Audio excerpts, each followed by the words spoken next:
Hi, Nat. Hey Jane, how you doing? Good. How you doing?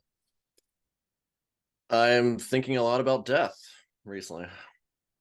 Yeah. In So this is preparation this is for the podcast or in well, general? no, just completely serendipitously. So I was Okay. actually at Burning Man. They have a one of the large like structures is like a temple like they do every year. And basically the inside of it is filled with memorials. People come in, they write messages to like deceased, family members. They put pictures up. They leave mementos. Um, and I had a very powerful experience there. Just cried my eyes out for like almost an hour. Uh, so yeah, this is perfect timing. That's awesome. Yeah, we actually had this scheduled once before, and then I had to cancel it because there was a death in my family. I think it was actually the same day Oh we're no. scheduled. Oh my Like, gosh. is this serendipity on both ends for us with this podcast recording?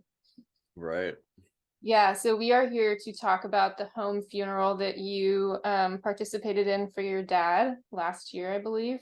Um, I thought if you wanted to bring his name into it, I thought it might be a nice way to start is to just like speak his name into the space. Yeah, his name was Jack Sharpe. He was 71 years old when he died. He had had cancer for like about half a year, then had surgery. Everything went well, but then he had a heart attack, um, basically as a complication. So yeah, he died October 23rd, um, which is ironically my one of my daughter's her birthday. Hmm. So it was his on his granddaughter's birthday. He died, um, and then 3 days later he was buried. Oh, just a sec. This is my sister. I was going to ask her a question. So that was my sister Rose. She was so for this home funeral. Yeah, she was involved a little more than I was, because my dad had a very interesting life. He basically 50 years ago, he and a group of other young people in Portland, Oregon, got together and wanted to live like this communal kind of lifestyle. They were all Christians, kind of like born again Christians, and in the early church, um, shortly after Jesus died, all the Christians kind of like were living in these like groups, and sharing their resources and stuff. And that's what he wanted to do. So for the past 50 years, he's been living with this group of people. It's kind of fluctuated like in numbers, but between like 30 and 40 people. That's where I was raised. And he was basically like he and my mom were the leaders of that. So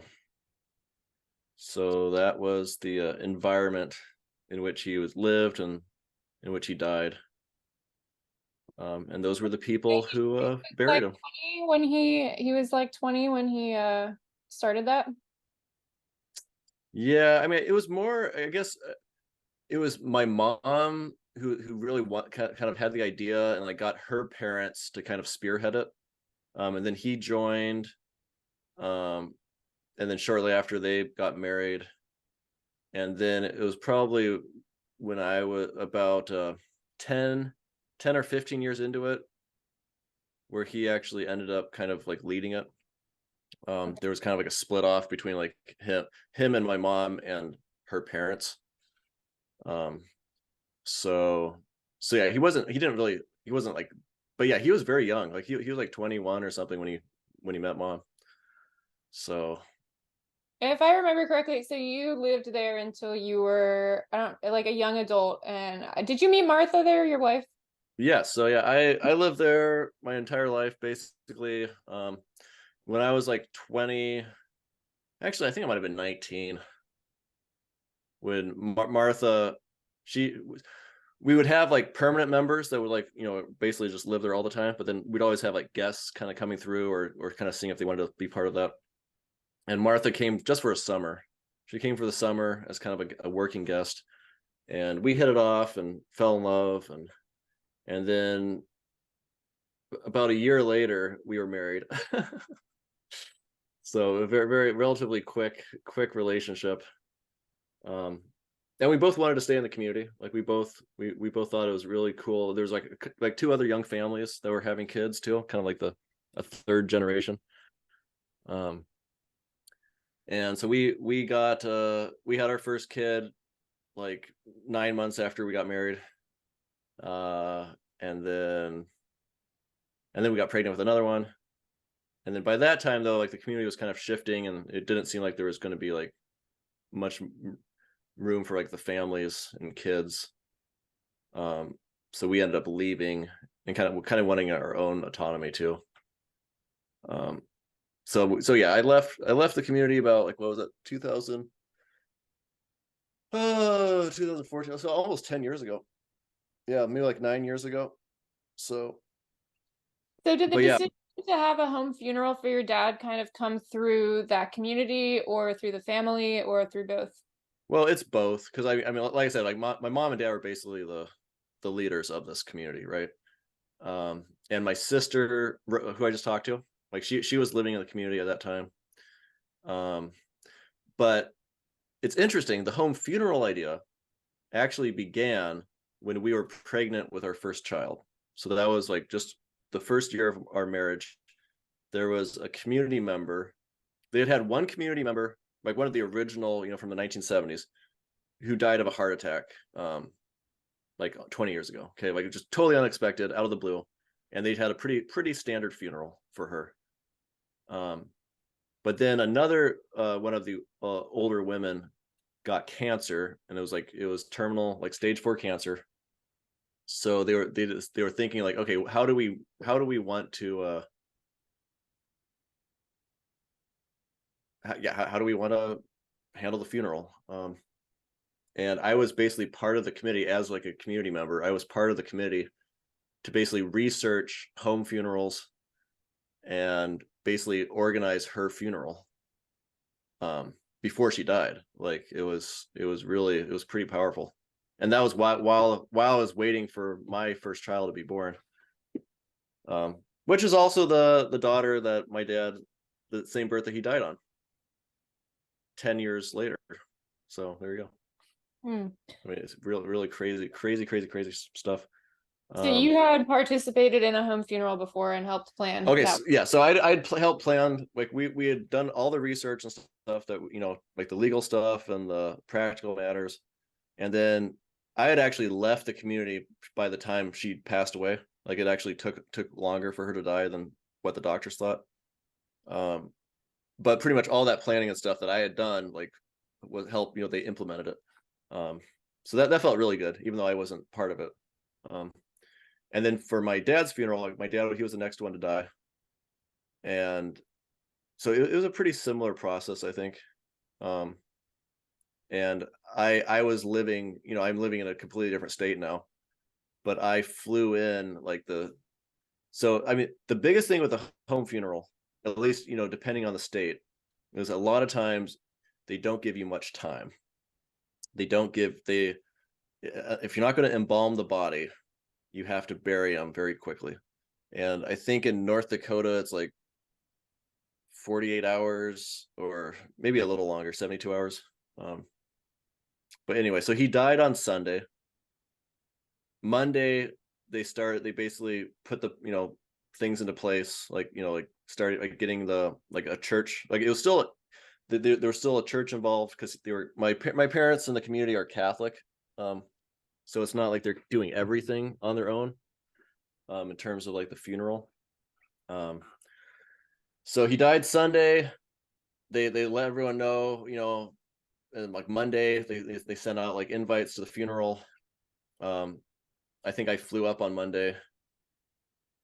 And then Tuesday we prepared his body, had a wake, basically brought his body back home to like the compound, basically had a wake where we, sat with him all night long.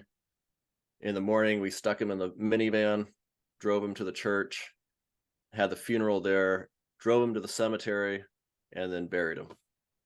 So that was, he died on Sunday and he was buried on Wednesday. Yeah, that is a really fast turnaround time. Yep. Yeah. And that's one of the biggest hindrances to a home funeral is that obviously not everyone who wanted to come was able to come Right, in that short notice, right? So right, that's definitely a, but they also, because my family and the community had done it before, like people did have that awareness. It wasn't like just out of the blue, like, oh, hey, Jack Sharpe just died, and you're not gonna be able to see him because we're gonna bury him. Um, but yeah, that is definitely a consideration. Is like one of the benefits of embalming is that you basically get to decide you know when you have the funeral, right? If people want to see the body. right. So you had it at a church, but it wasn't through a funeral home. So that's like your family and the Yep. community, Yep. kind of like organizing all of that with the church. Yeah. So they organized it with the church themselves. Interestingly, I don't know if they did this with the first, with her name was Sue, the first lady that died that I helped, with the initial planning.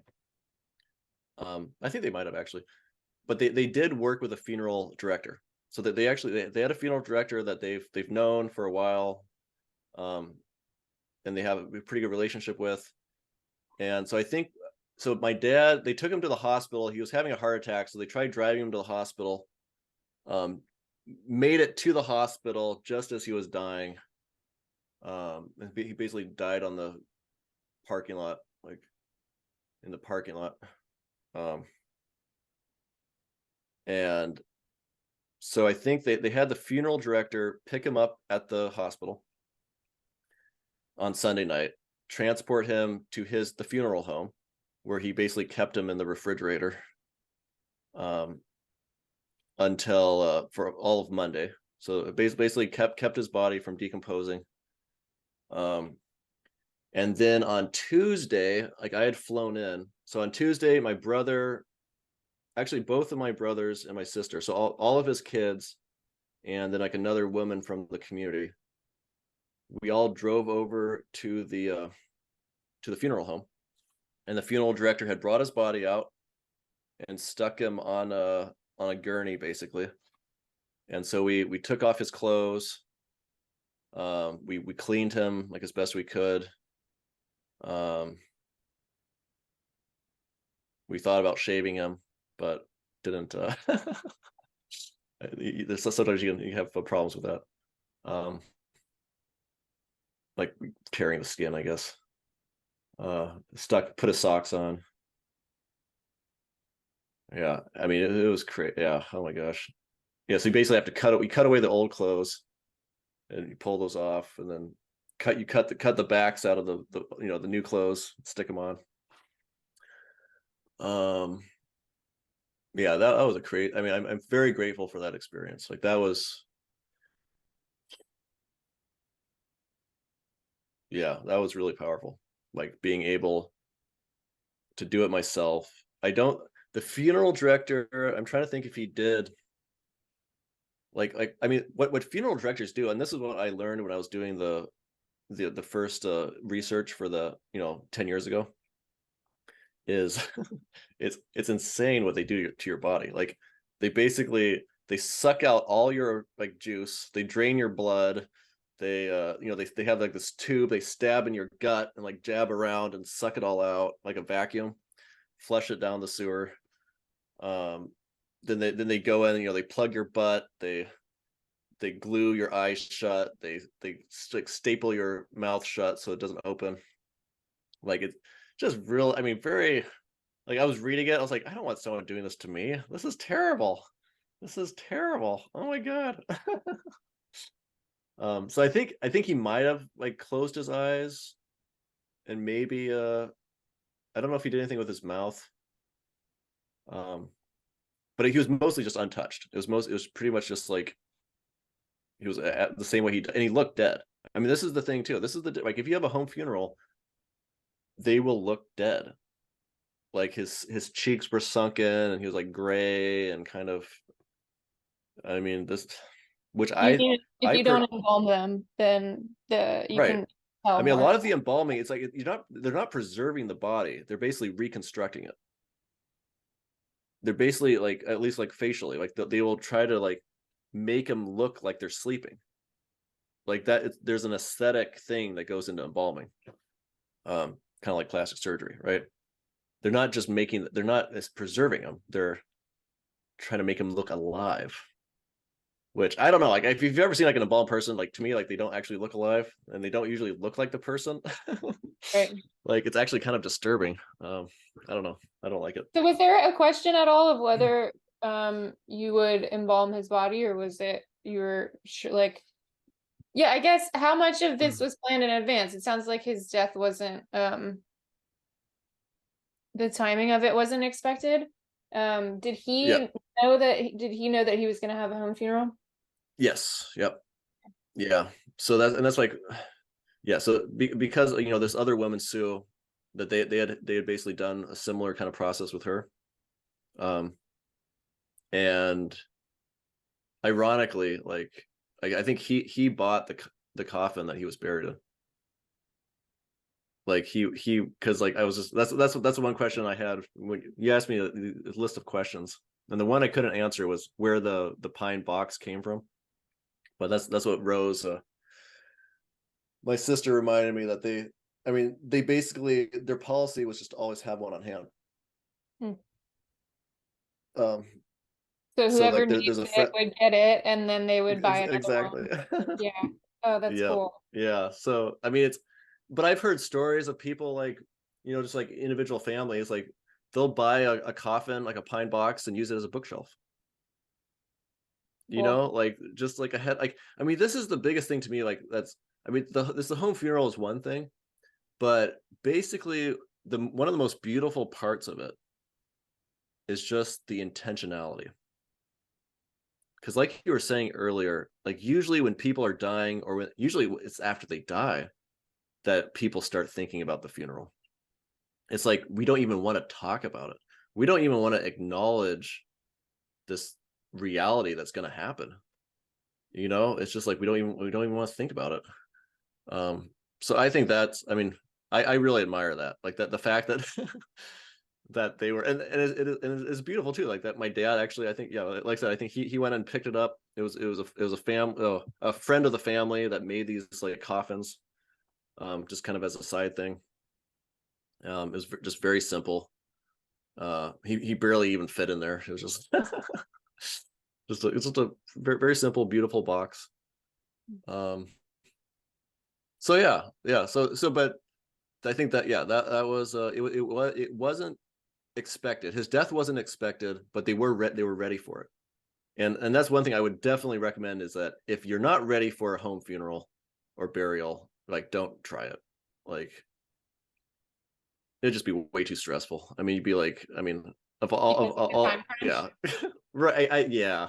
I mean, I think, well, even like you have, like once the person dies, like if it's just at home, like you need a coroner, or you need somebody to basically come in and like declare them dead and do all the stuff that is normally just handled by, like, the funeral director or the ambulance or whatever. I mean, it's like a,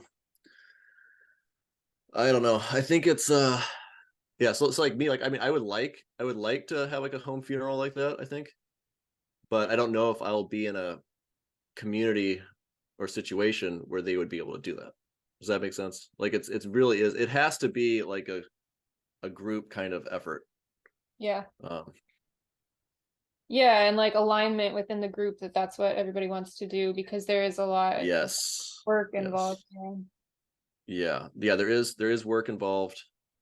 Um, and it's just like, I mean, there's just like the time aspect, right? Like, I mean, I live in Alabama. He was in North Dakota. Like, I could have made a huge stink about it, right? Be like, no, you can't.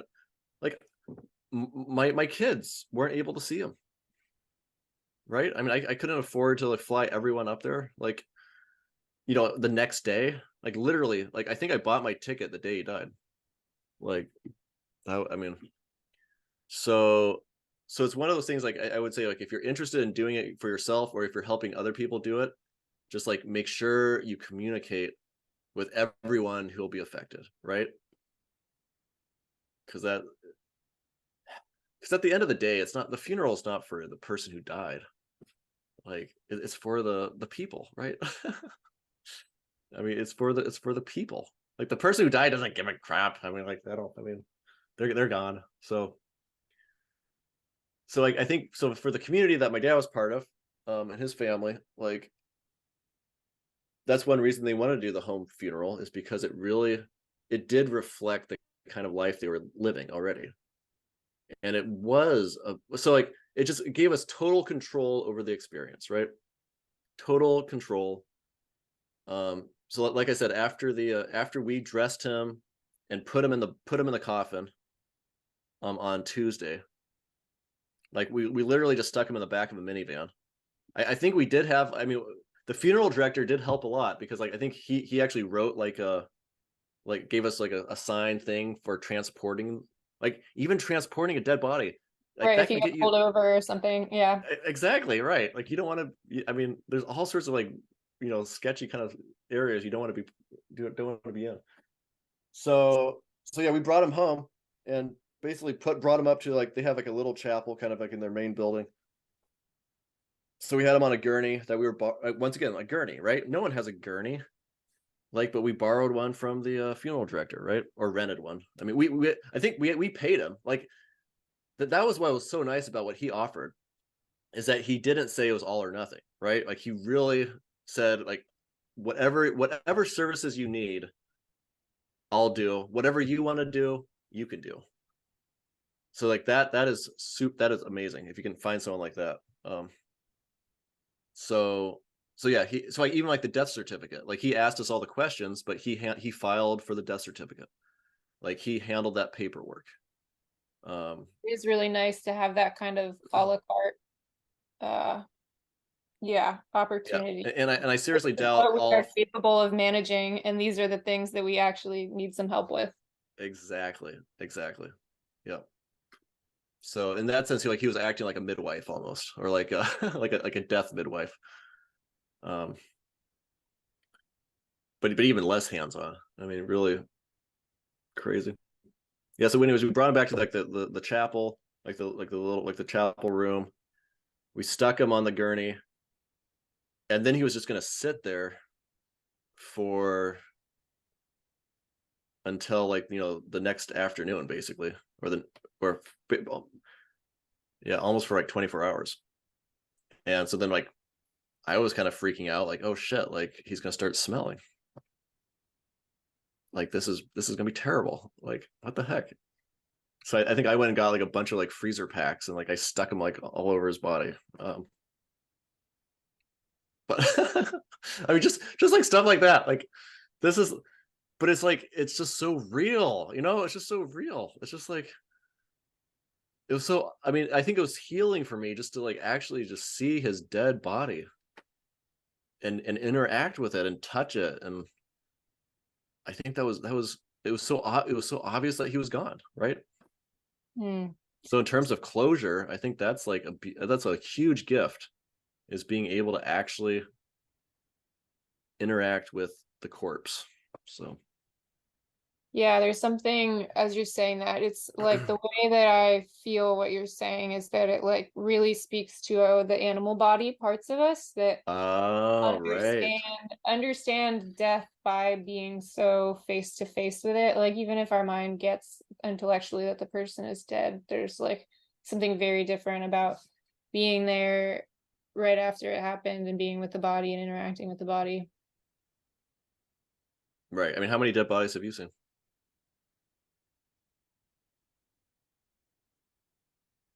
I mean, I've seen ones, I think every funeral I've been to, I've seen the body, but there's so the death that just happened in my family a little over a month ago, I was there as she was passing, and then I stayed.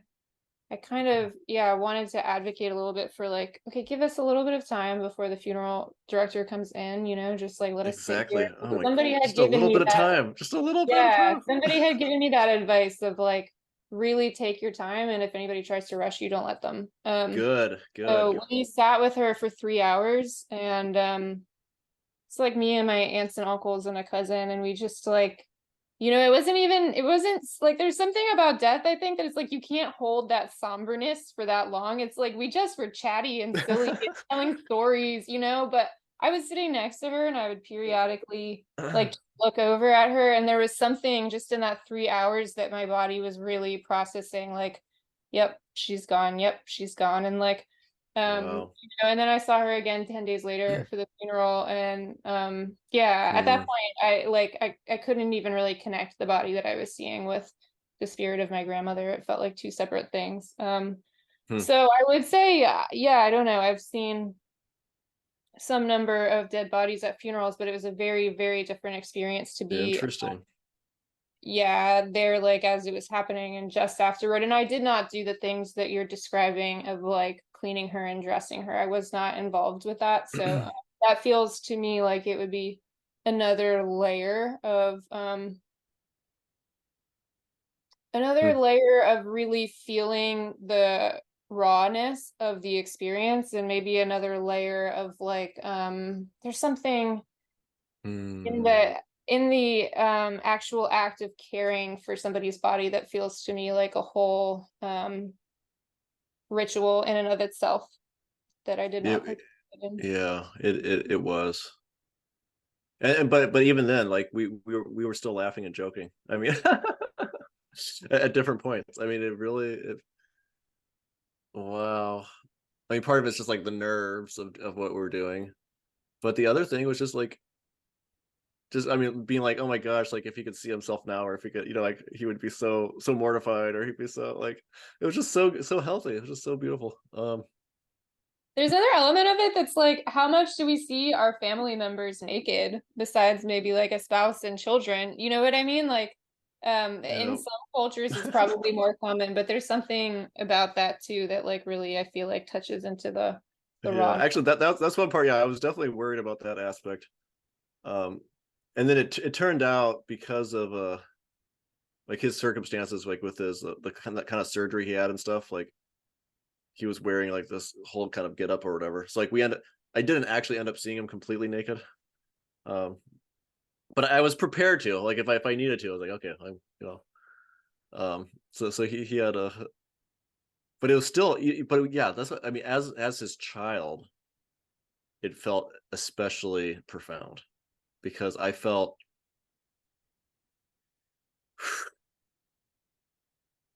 I mean, the thing that sticks out to me is like, is putting his socks on. Like I'd never put his socks on before, but he put socks on me, right? Like he basically was there when I was a helpless body, and he took care of me. He cleaned me. He changed my diaper. So being there, doing that for him, yeah, that really was powerful. And knowing it's like, this is the last pair of socks he's ever gonna wear. I just trying to do a good job. Trying to How did you guys pick out trying his to. clothes? I think it was my mom. I mean, it was basically like his, what he would wear for, like, special occasions, or like going to church, like, um but it was, yeah, it really was like, I mean, like, his uniform in a certain sense. It was like, I mean, he'd wear like a white button down shirt and black pants, and the thing the men in the community wore is kind of like the Amish. They would wear like these big thick suspenders. So like putting those on him felt very like ritualistic, because of how much they meant to him. um we had an interesting moment where it's just like we had to decide whether or not to take his wedding ring off, because he had died wearing the ring. um and because sometimes like the wife will keep that or whatever, but we thought about it, like we were like, no, I think he would like to be buried with it. So that was, but yeah, just little things like you don't even think of, right? Like, I mean, or like the shaving thing, it's like he had a little bit of stubble, and it was just like, well, that's, I mean, just, but it looked like him. I mean, just like, it's I don't know. Yeah, oh yeah, yeah. Like, I mean, like you said, the rawness, like that's what it felt like. And I mean, the only thing I can compare it to is like the last two births, like Martha and I have had, we've done at home, where it's been by ourselves. Like it's only been me and her. No midwife. No midwife. No. And that's what it feels like. It felt very similar. What Very, felt very similar similar. about it?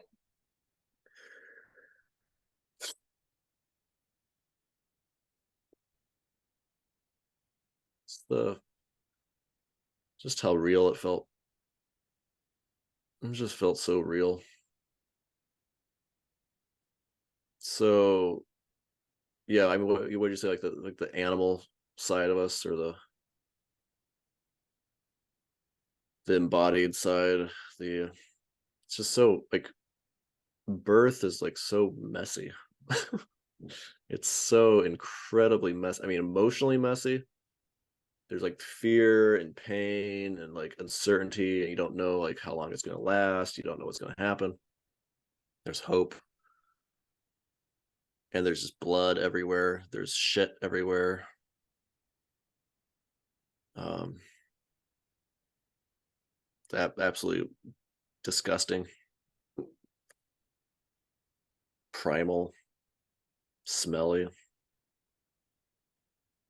I remember when I was staying with you guys, so it must have been two births ago, the first one that you did at home, you were telling Yep. me like, after the baby was born and things had calmed down a little bit, I think like maybe the rest of your kids were asleep still and you and Martha were like laying in bed with the baby and you could hear the birds chirping outside and like I love that so much. Like you're not hearing hospital noises, you're hearing the birds outside your home.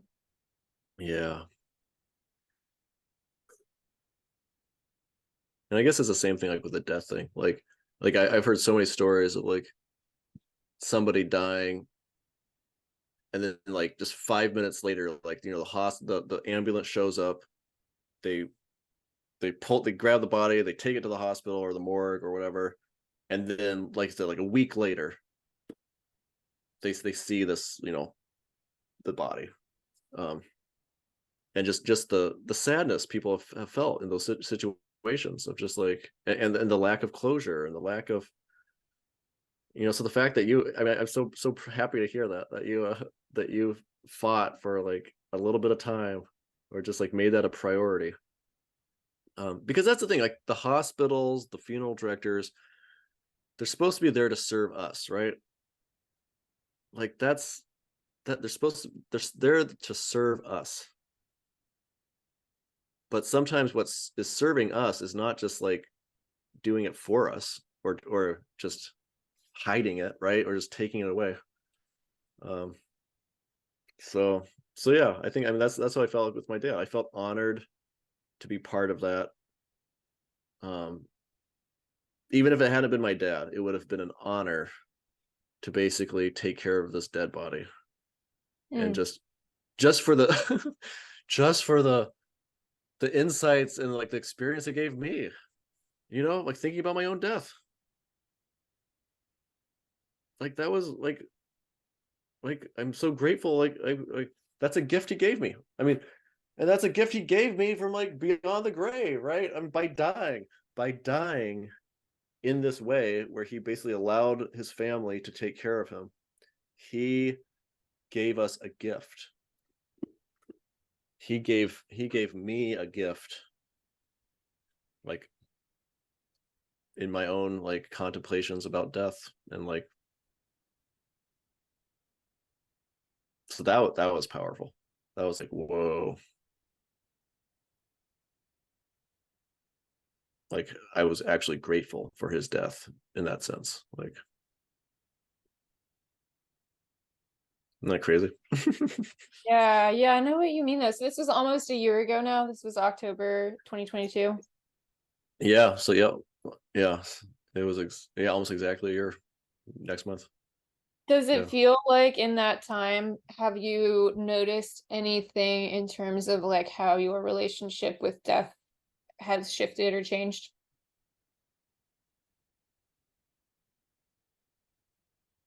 Hmm.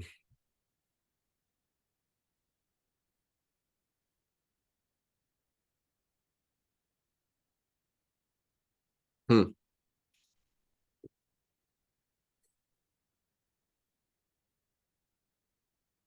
Yeah, it is shifting. It's hard to pin it down like to him specifically, but I for the past like 5, 6 years, like I've had like really like pretty strong anxiety and panic attacks, and usually around like dying, like thinking I'm dying, like health issues and things, and that has been becoming much less.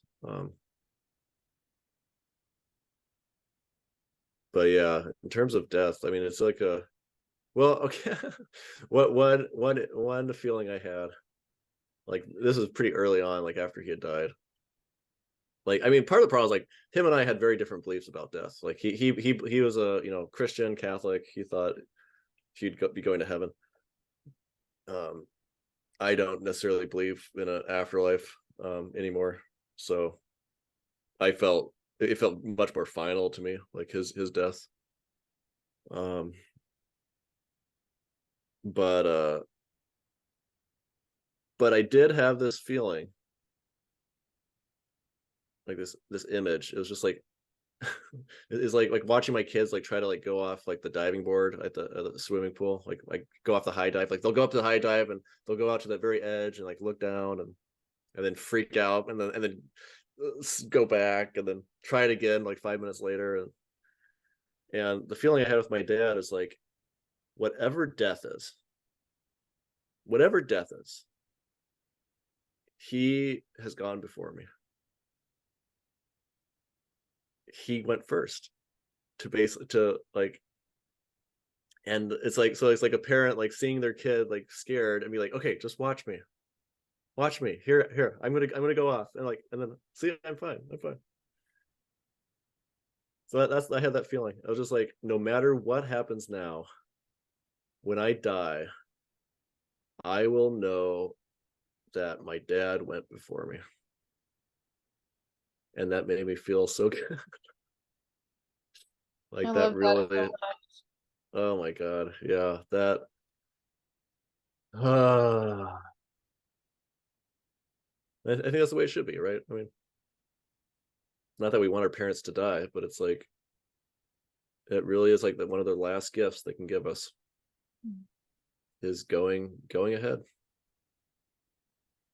Yeah, I think it speaks to the power of being involved in the process too, when possible, is like, um, yeah, getting to be in touch with the rawness of death throughout your life as a way of, a lot of people have like really intense death anxiety and death phobia and all of that. So just a way of like touching into it in a very real way periodically throughout our lives, like hopefully as children, even just starting to like Yeah, have yeah. Well, that I guess, and that's like, I guess that's why I asked you like how many people you've seen dead, because it's like I've probably been to like a total of maybe like 5 funerals in my entire life.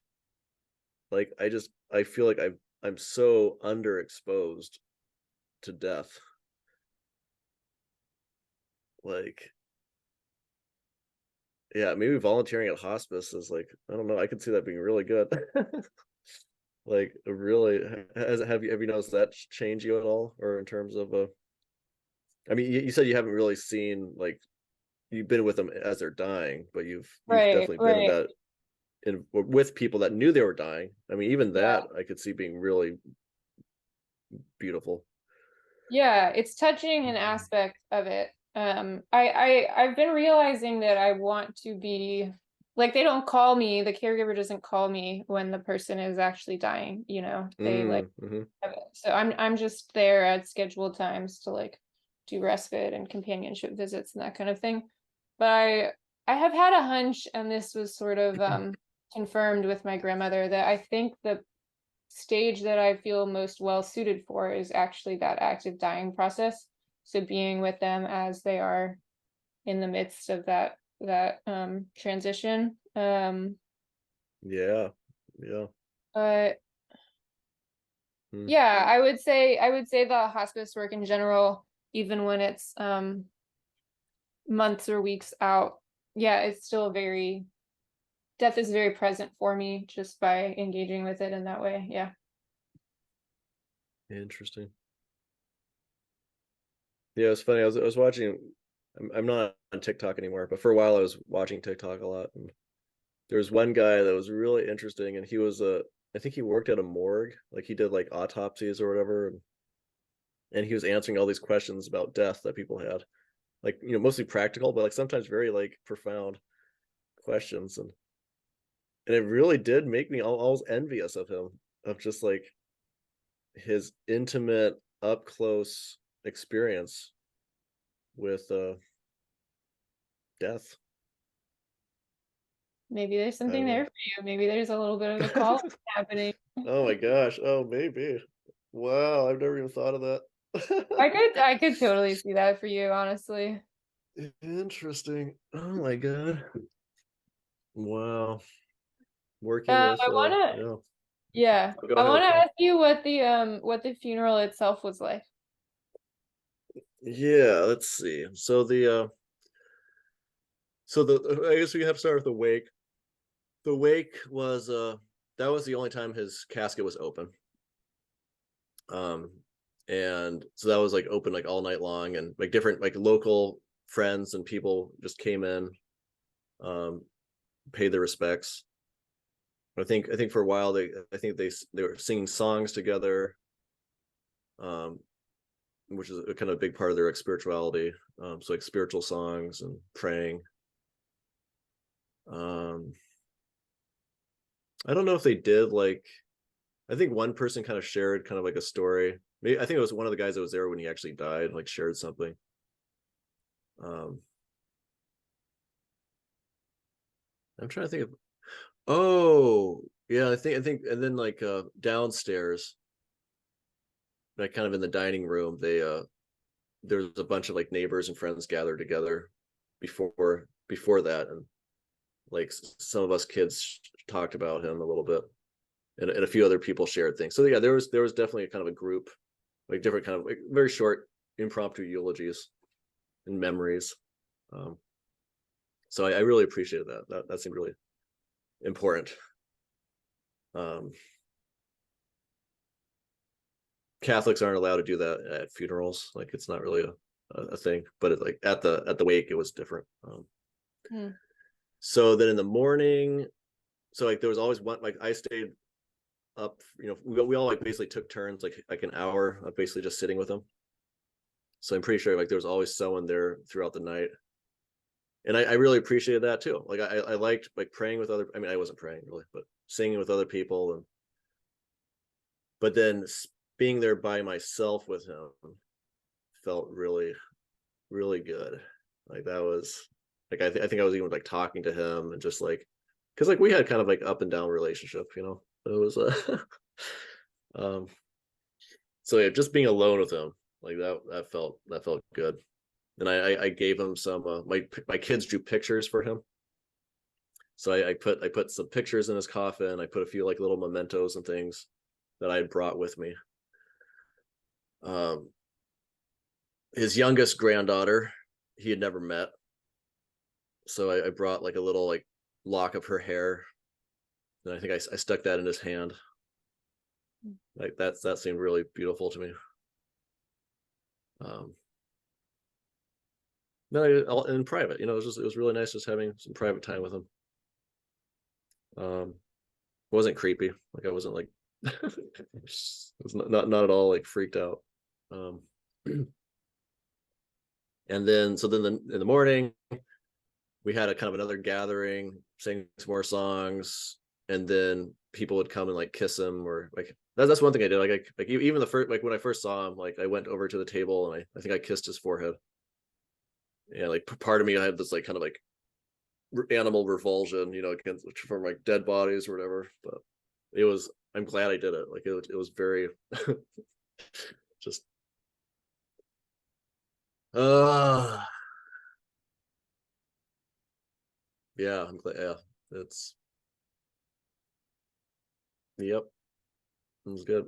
And then and then like I think mom said goodbye. Like she was like the last person kind of say goodbye, and then they closed the lid. Um, and then we stuck him in the well, the pallbearers. Like I was one of the pallbearers, and we picked him up, put him in the minivan, and then drove him to the church. Like it was like an hour away, like the church they were doing it at. So drove him to the church, and then it was a pretty like standard Catholic funeral. I don't know if you've ever experienced that, but it's like they have the you wheel in the body, the casket, like put it basically in front, kind of between the people and the altar, and then they do like a mass. I think it was his son. Like so, my oldest brother's a priest, so he actually did the funeral mass. Um, and then like one of the good their priest friends that of the community, like he gave the homily, like the basically you know the he preached. Um, so and then I think they even like live streamed it for people that couldn't be there. So that's another thing to you know think about too. It's like if you're doing a short notice funeral, you can live stream it, right? I mean that's something we can do now. Um, and then after that, they I think they had a big meal. They had a big I don't know if it was a potluck or maybe it was a potluck, but I was so surprised by how many people showed up. It really was. It was so cool, like because it was so short notice. But he really and it was like a weekday. And it was just like it was terrible timing. But tons of people like took off work and just came to say goodbye. So that was yeah. I mean, I think that really I mean the funeral aspect is yeah, seeing how many people someone affected like in the local like a local community like that is really amazing. um and I think about that, like if I died right now, like who would show up? Like not many people, especially not locally. Like I barely know anyone locally, like where I live, you know. Like I don't know how I feel about that. Like I think a lot of people would say the same thing. Like you know, I have friends scattered across the country and on Twitter and different things, but how many of them would come to my funeral? I don't know. So that was really beautiful. Um, okay, so then after we ate, we most people just went home, but then like the family and the you know the core community, we drove back up to there's a little cemetery kind of like next to where my parents live, or where the community lives, and so the thing with cemeteries, I think there's only 3 states where you can't just bury someone in your backyard. Um, so like when we were like researching like home funerals and burials, like there was one beautiful one we watched on this like documentary where it was like this older guy like in the 70s or whatever had died, and they were like their wake was like he was like in this pine box in his shed in his shop, and they were like standing around drinking beer. They were just you know this was his friends and family standing around drinking beer, talking about him, and then they were like at some point they're like, well, we should probably put him in the ground, and they had just like dug a hole like in his backyard, you know, his farmyard. Like they had dug a hole with a backhoe, and they went out there and they lowered him in, covered it up. That sounds good to me. Like I like that idea. But because my dad was being buried in a cemetery, he they had to do one of those concrete vaults. And pretty much every cemetery, like they will make you buy a concrete vault, which is basically just a concrete box that goes around, you know, the casket. And as far as I know, the main reason to do that is because like Otherwise, when the casket kind of like collapses or breaks and decomposes, it creates like an indentation in the ground, and then it's hard to mow the grass. So you have to spend thousands of dollars on this stupid concrete box. Um, So are you saying that in North Dakota you're not allowed to do backyard burials?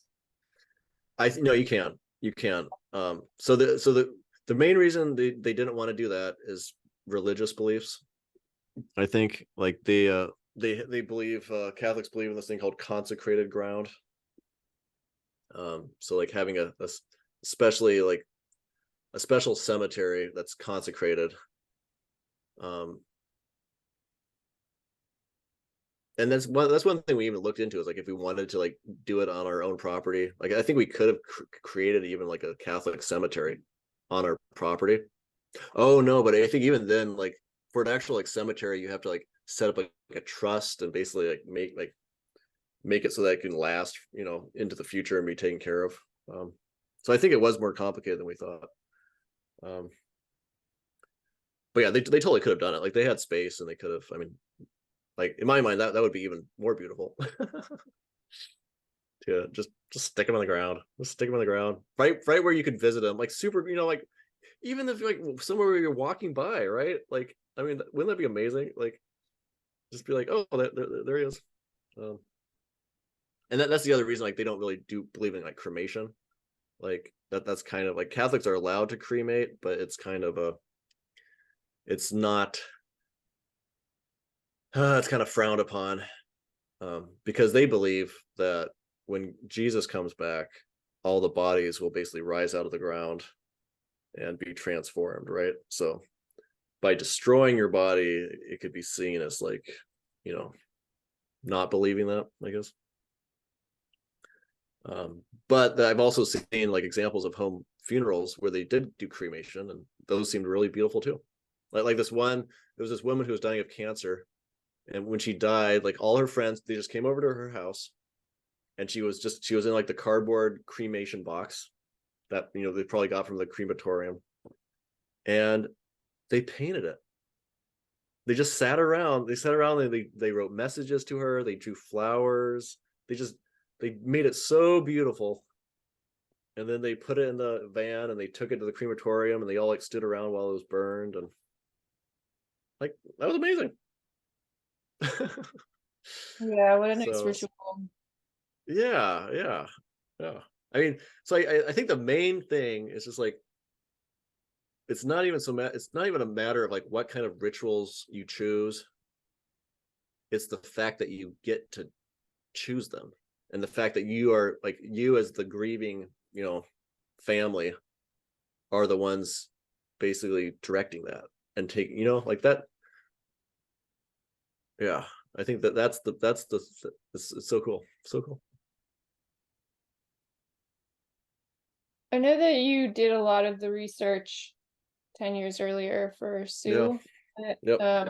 But do you remember either back then or this most recent time, like, were there any resources that were particularly helpful for you? Yeah, I'm trying to remember. I think there was some pamphlet or something we got, I think, that had like the North Dakota. It might have just been a PDF. I mean, pretty much everything is just available online. Um, but every state has slightly different laws about like how long you can wait and different things. Um, but they're pretty straightforward. Most of them are just like a few paragraphs. I mean, it's not like it really is not too crazy. And it sounds like And you also watched some like documentaries and things. yeah, I wish I could remember what the name of that documentary was, because that was really a really beautiful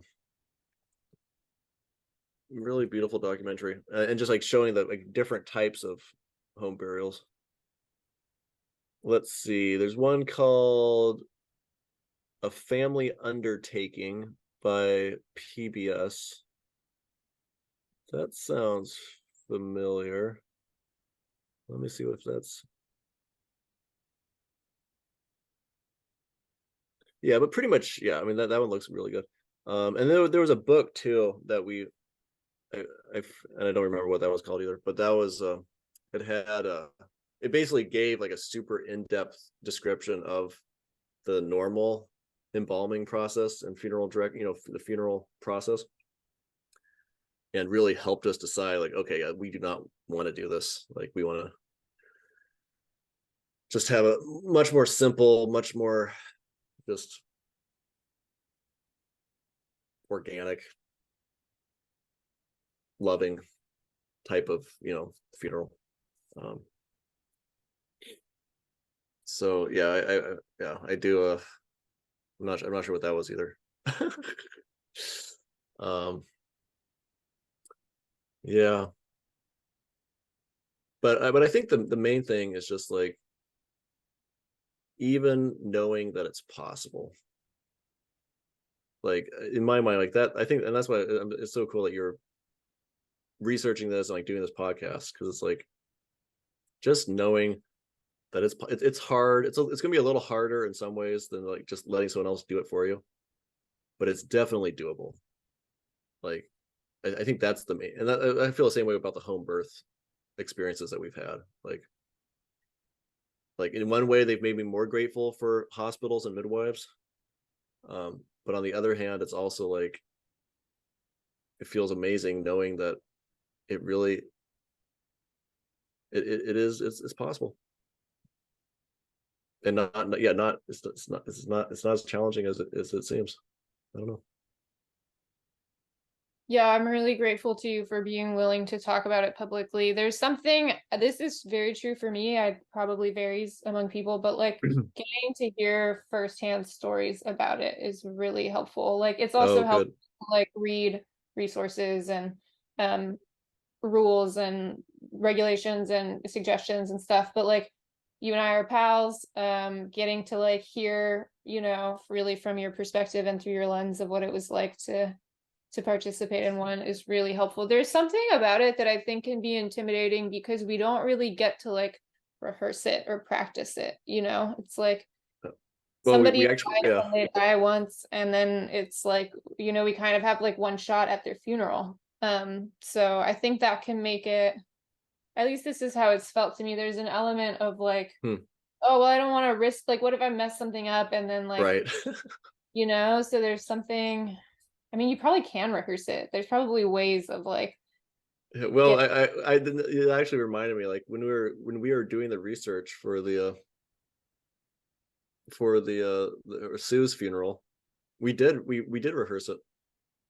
We practiced like we already had the coffin. We had the coffin and the people that were going to be involved. Like at one point someone volunteered to be the dead body, and we practiced like rolling her over, putting like sheets underneath her, rolling her back, picking up the sheets. Like this is simple things like how do you move a 150-pound person, 200-pound person? Sheets. You just use sheets. So you roll them over, put the sheet under there, roll her back, and then we all grabbed the sheets, picked her up, walked her to the coffin, lowered her into the coffin, tucked it around her body. Um, and it obviously wasn't like the full funeral, but yeah, I mean that's the thing. It's like, why can't you rehearse a funeral?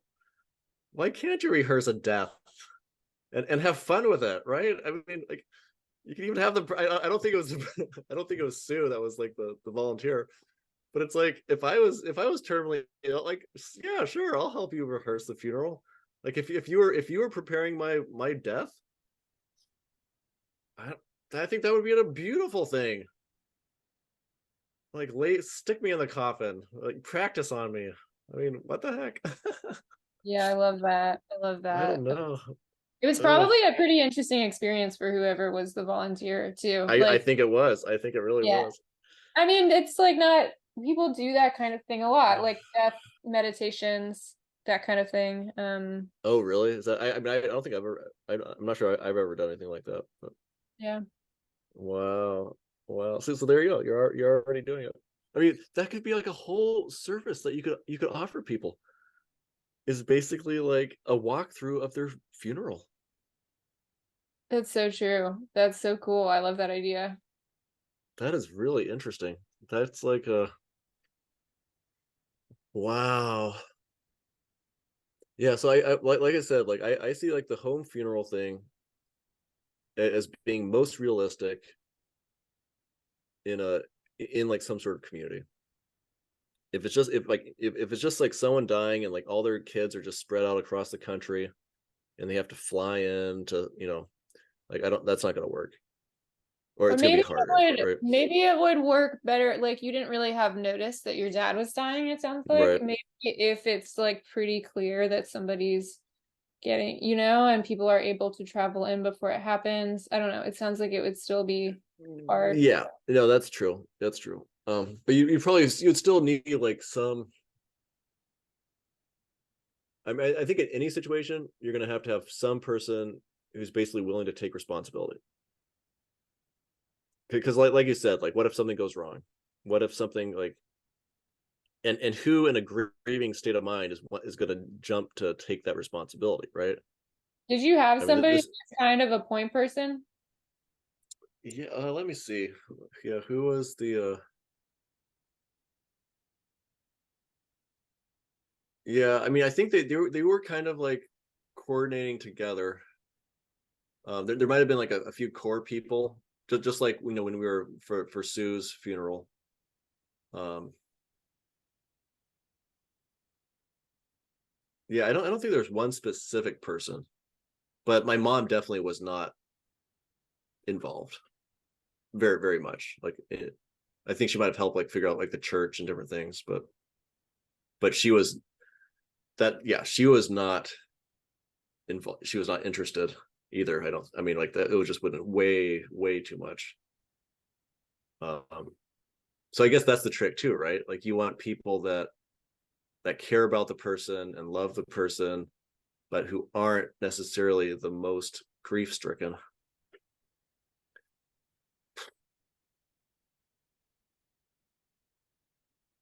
Yeah. So like I said, I think the biggest thing is just is the communicating ahead of time.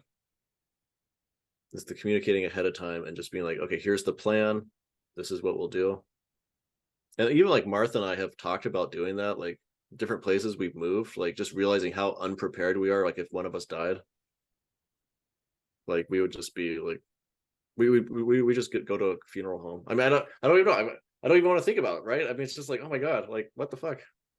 So we've actually talked about how helpful it would be to like find like a death midwife.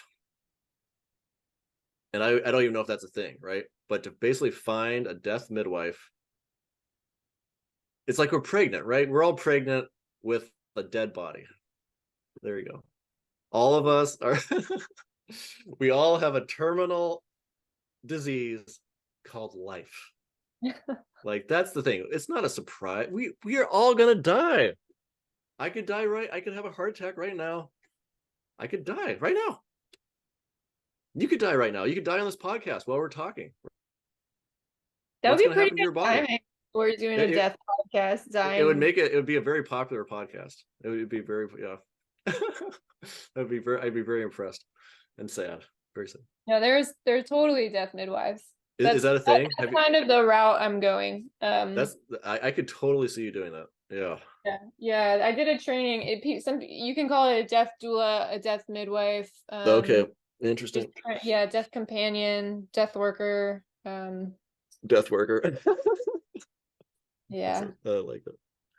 Interesting. But yeah, I mean that I could just yeah, that would be such a valuable service for people that basically want something a little more personal than what hospitals and funeral homes give you. Yeah.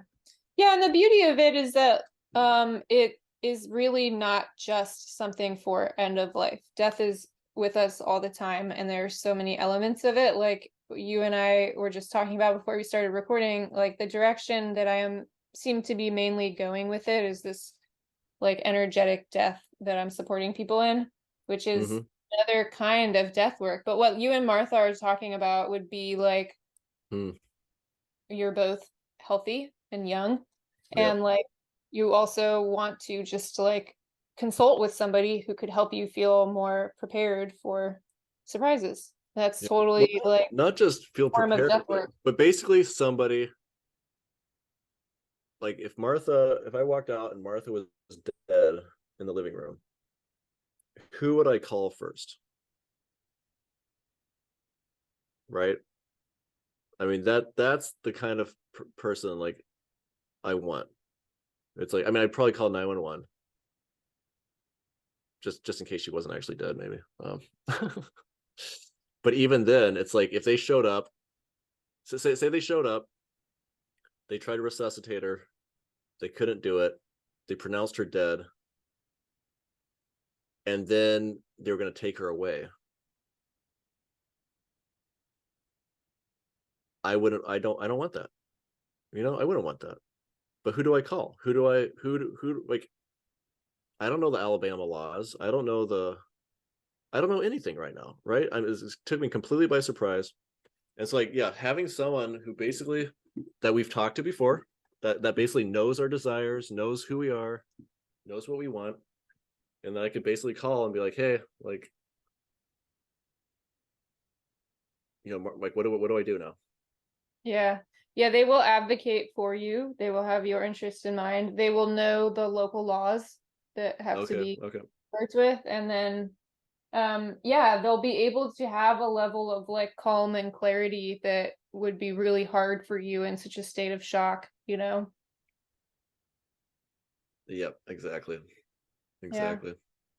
But yeah, but I think it's a tricky thing to like convince people of in a certain sense, because it is like, no, like we do live in a state of denial, most of us, that we're ever going to actually have to deal with that, right?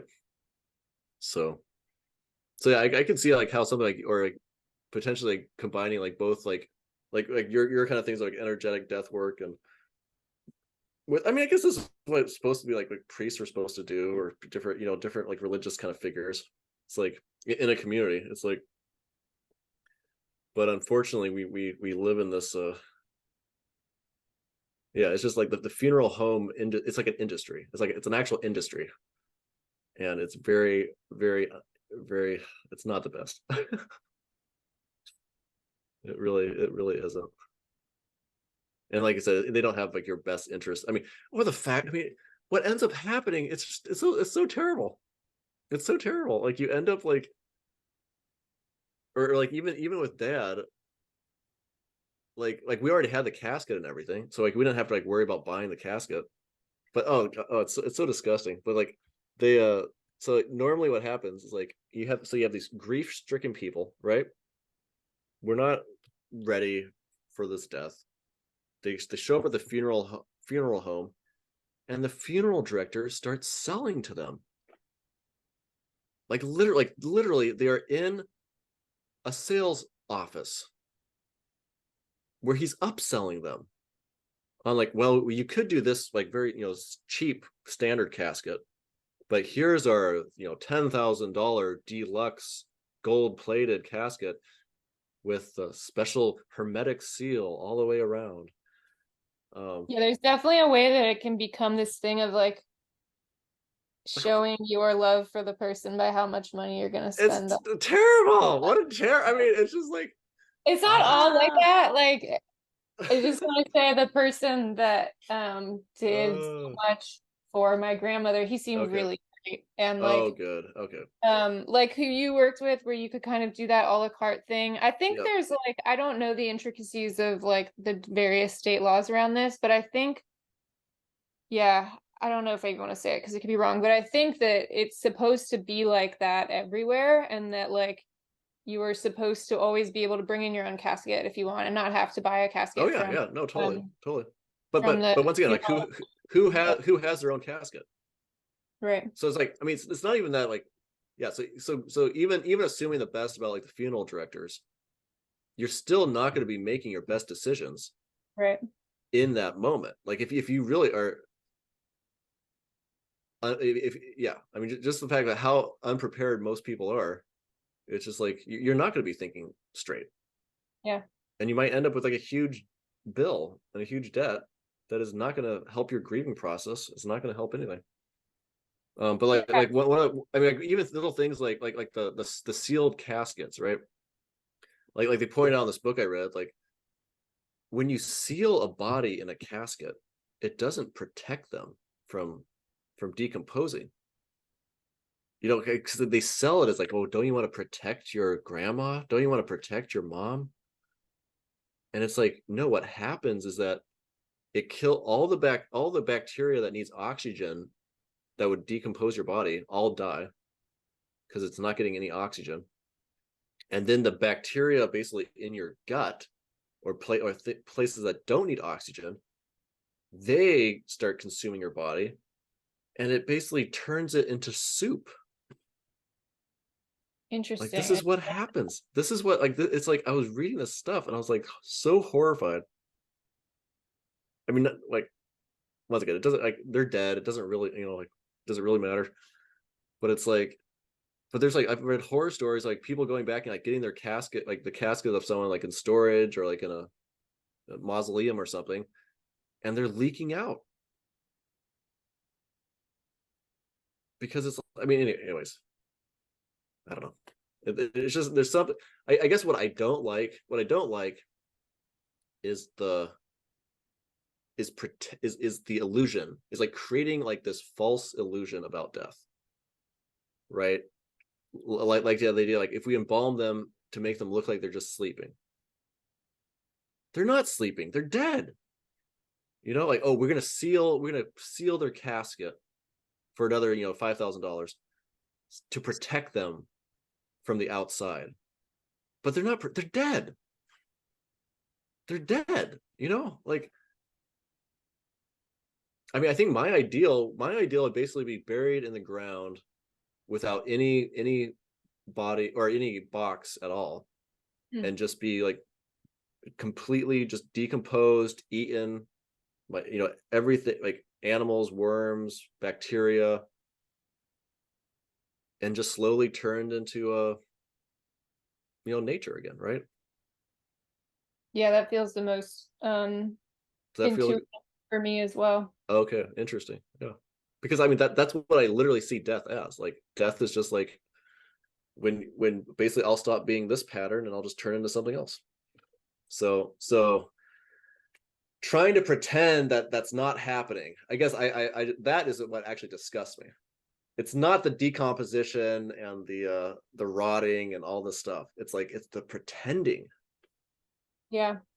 It's like, Yeah, I ugh. think the more that we address um death phobia and lack of connection with death, the more people will be able to bear the reality of it, you know, won't have to pretend. Yeah, I hope so. I think so. Um, hmm, yeah, Not that there's not other reasons to like embalm, and you know, like we were talking about with time constraints and other factors. yeah. But No, it's definitely, yeah. I definitely don't. I don't blame anyone for embalming. yeah, it's It's giving really people not a, optionality and information, yeah. choice It's and fine. It's fine. ownership. Yeah, I Yeah, think it's I guess yeah, the whenever my main reaction, like when I get like upset about like the normal way of doing things, is just because it's like it makes it, because it's so hard to do anything different. I guess that's the thing. At least for me, it's like it's just so hard to do anything different. Um, so sometimes kind of like pointing out the negative things helps, like, you know, let go of the default option. Um, but yeah, but I also think, I mean, I totally agree with you on that. That's where I'm still yeah, I'm still working on that myself, of just like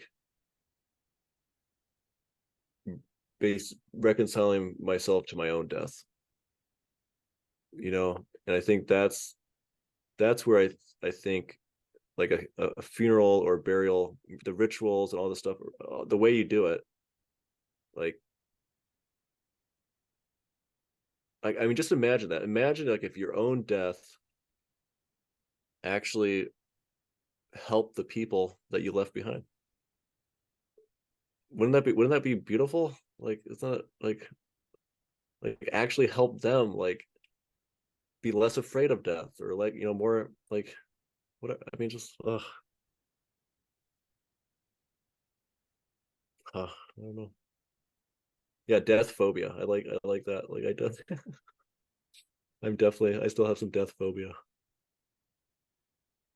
Is there anything else? We've kind of been talking about this off and on the whole time, but is there any other like advice you would give, things you wish you had known before doing this, anything like that? Advice you would give to anybody who's considering the possibility, I mean.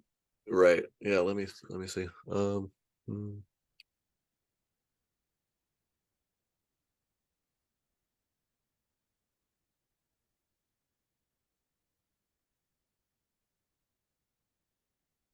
Yeah, I guess I mean I've said it before, but I think the main lesson is the communication.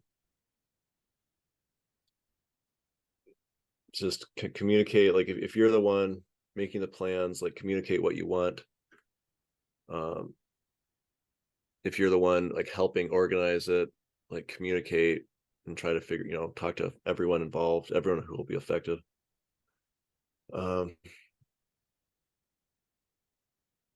and basically, like that's, I mean, it's not really the funeral thing, but like with my dad, because he had cancer, like I feel like I was able to basically say everything I needed to say. Um,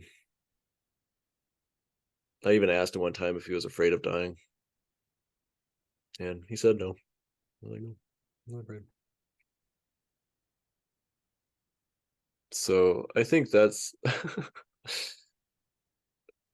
I mean, on a practical level, it's extremely helpful, but it's also once they're dead, there's no more communication, or at least on that level. Like his wedding ring, right? Like, did he want it on? Did he want mom to have it? We'll never know, right? Like and so I think the more unanswered questions there are, like the harder the grieving process will be. So probably the most generous thing you can do to the people who you leave behind is tell them what you want in very specific detail, as more specific than you possibly imagine. Just be super specific, um, and then they'll know, right? Like they'll know, like, and that there won't be that lingering question, that lingering like, oh, is this what she wanted, or is this like, um, and then also like if you're with someone who's dying, like, or if they're not dying, just like tell them what you actually think, tell them what when you have a chance. So there you go. That's my advice. Is is Mhm. uh is don't is talk is stop making death a taboo and talk about it. So talk with the person if possible. Have the important and detailed conversations with them while you can, and then Yep. have a lot of communication with everyone potentially affected to kind of get on the same team about what the plan is and what Yep. works best. Yeah. Yeah. Because I think that's what I saw happen with like my dad's death, is that it overall it went incredibly smoothly. There was no drama. There was no people like yelling at each other and be like, no, that's not what we wanted. Like it was very harmonious. And that's because they put in a lot of work ahead of time. Yeah. So Amazing. Anything else that you want to say just about the experience in general? mm, um mm,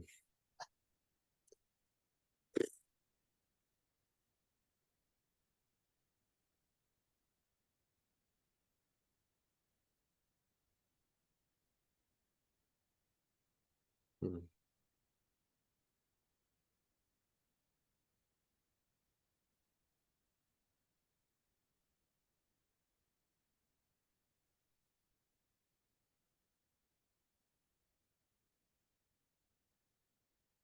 Yeah, I guess I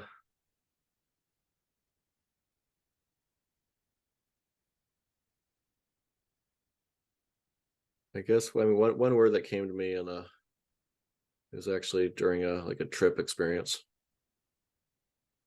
where I was feeling my ego slip away and not wanting it to happen, just being so scared. And I had this word that came to me, which was, it's okay to die. And there you go. That's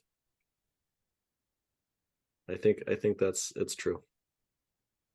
I don't even know what death is. I don't know what death is, but it seems to be a pretty normal thing that that we all go through.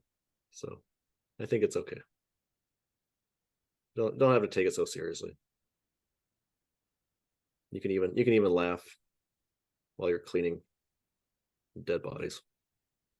So Thank you so much, Nat. I really appreciate you being willing to talk about this publicly and just being so yeah, open and honest about the experience. yeah, thank you for hosting it. It was good. It was Yeah. helpful. Yeah. Cheers to Jack Sharpe. Yeah, thanks, Dad. Love you.